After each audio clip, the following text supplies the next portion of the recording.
Well, it's the 17th of November, and yes, it's a Tuesday, but just for one day, let's make this a Sunday. And this is part 9 of video games and consoles from the loft.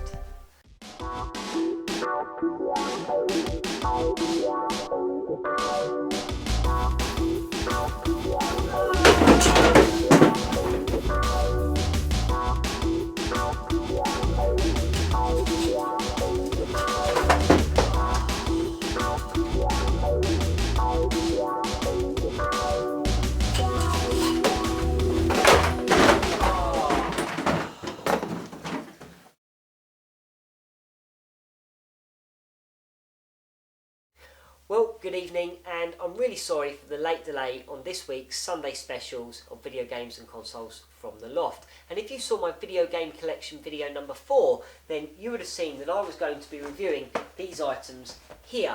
Well, I've actually decided to keep the Game Genie and Dragon Ball Z until the last episode, which is this coming Sunday, which is part 10, and I'm actually deciding to keep Grand Prix, which is today, and this will be featuring first, and then later on we have a cracking item from, yes, you know, surprise surprise, Grandstand. Well, let's kick off with this, CGL's Grand Prix. Well, here we are again with the third item in my collection sold by CGL, Computer Games Limited. So once again, let's head back to Season 1, Part 5 for the CGL background info. Now, CGL, otherwise known as the Computer Game Limited Company, are no longer around, but as far as I know, mainly operated during the 1980s, selling many games like this one, and one console at least, called the Sword M5. Now, all these games were imported from other companies, like Tomy and Sword, and then sold by CGL, just like Grandstand used to do from my other episodes. And I should also mention that Grand Prix was able to be sold here in the UK by CGL from under the licence from the Japanese company Gakken, and their version was called IndyCar. Well, for the benefit if you've missed Season 2 of Part 4, let's just quickly recap on the Gakken background info. Well, Gakken are based in Japan, and they were founded in 1947, and during the 1980s they released many popular handheld and tabletop games like this one. They also distributed them around the world to many other different companies like in the US, the UK and mainland Europe. Well, the background info is out the way, so let's move in for a closer look.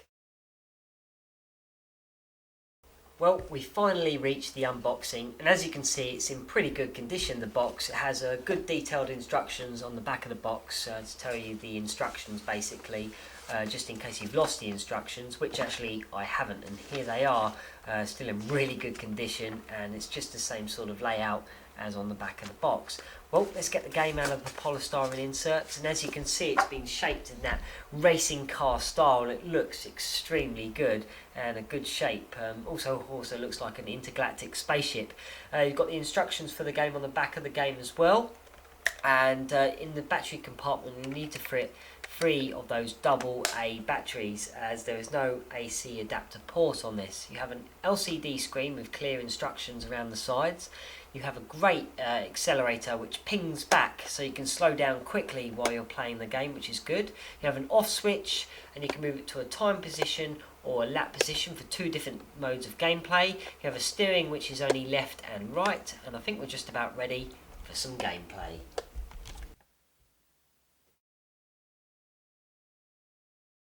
Well, the gameplay will run on a counterclockwise course, and you have to drive your car in such a way that you will not crash into your opponent's cars by manipulating the steering and the accelerator lever.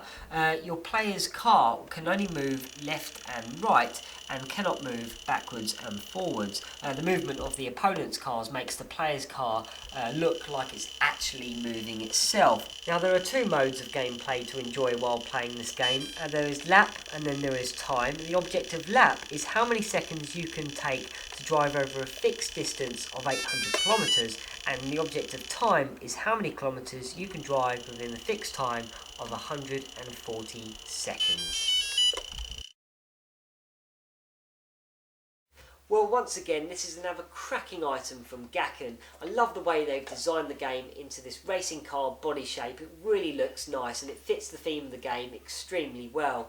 It has nice simple controls and great gameplay, which is nice and smooth and really engaging. And I really like the way they've designed the track to give you that realistic effect as if you're really going round a racing track. As for the bad points, well, they probably could have done with a few extra sounds, including some sort of in-game music, and also there's nowhere to plug in an AC adapter, so be prepared to pay some money for some batteries. But it's still a great handheld, and from a great handheld, let's move on to an excellent tabletop game, and this is Caveman from, yes, you know it already, Grandstand.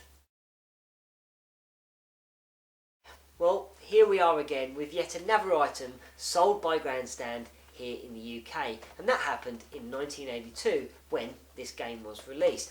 But just like CGL's Grand Prix, yes, Grandstand were able to sell this here in the UK from under the licence from another company, and yes, they were from Japan as well, and it's Tomy. So let's head back to Season 1, Part 4 for the Tomy background info. Now, Tomy is known as Tomy or Takara Tomy in Japan. The company was founded in 1924 and has made a vast amount of toys over the years, from anything from dolls to intelligent robots. And yes, Caveman was able to come here to the UK with the help of one of my favourite companies, Grandstand. So, for the final time this season, let's hear the Grandstand info. Well, behind the branded name of Grandstand lies the Adam Leisure Group, and they imported many electronic products like this game from around the world from many different manufacturers such as Tomy, Entex and Epoch, and then stuck the branded name of Grandstand on the top. So with the help of those two cracking companies bringing us this excellent game of Caveman, there's nothing else left to do but take a closer look. Well, every time I take this game out of its box, it really is kind of exciting. The box is in pretty good condition. I've still got the polystyrene inserts, and I've got the instruction manual, which is extremely detailed. It tells you how to install the batteries and all the objects of the game and what you have to do. And here's the game itself, which is in near perfect condition. It really is good. As you can see, it says Tomy and Grandstand. See, it was licensed to Grandstand, and it looks in good shape too.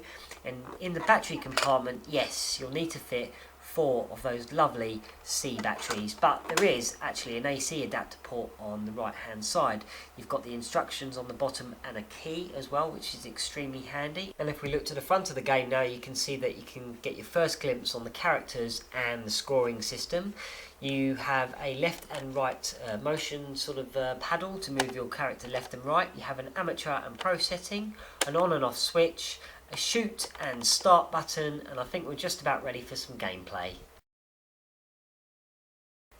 Oh, this is such a cracking game. You control the caveman and the object is to steal the eggs from under the dinosaur, and to do this you have to stun the dinosaur, which will give you a few seconds to steal those eggs and then run back to your cave and store them. You only have about 8 seconds to steal the eggs, otherwise the actual eggs themselves will hatch, and then you have to wait a few extra seconds for another egg to lay. As you collect about 9 eggs in total, or 8 eggs, you'll move on to the next stage, and it will move from a pterodactyl trying to steal your eggs to a volcano exploding, and it's extremely good fun and one of the best tabletops that you'll ever play.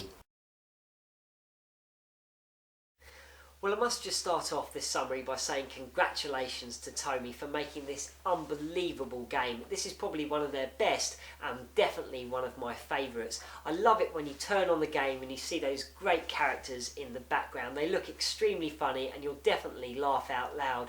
And they bring a lot of life and a great bit of character to the game. It's got lovely easy controls and a great colour screen which really draws you in and is just perfect for excellent gameplay. You can also pick this game up in 3 different colours. This is the bronze. You can also pick it up in red and orange and white, but I'm not sure whether or not one's rarer than the other, but nonetheless make sure you pick it up because this is really recommended. In America you can pick it up because Radio Shack sold this game during the same time as Tomy and Grandstand, and also it was called Caveman as well, so be on the lookout for it. You've got to find one of these. Well, to own either of these items that I've reviewed today, then I'm sure you're looking at about the same sort of similar price as one another, from anything from £10 to £30 or $10 to $30, and I seriously recommend you pick up either of them, especially the Caveman, because it's got to be one of the best tabletops that I've ever come across, and it's awesome. Well, I really hope you've enjoyed this part 9 today, and I really hope you'll look forward to the last instalment of this season, or season 2 of Video Games and Consoles from the Loft, and part 10 will be coming up this Sunday. Well, enjoy the rest of your week, have a great weekend, and I'll see you soon for more video games and consoles from the Loft.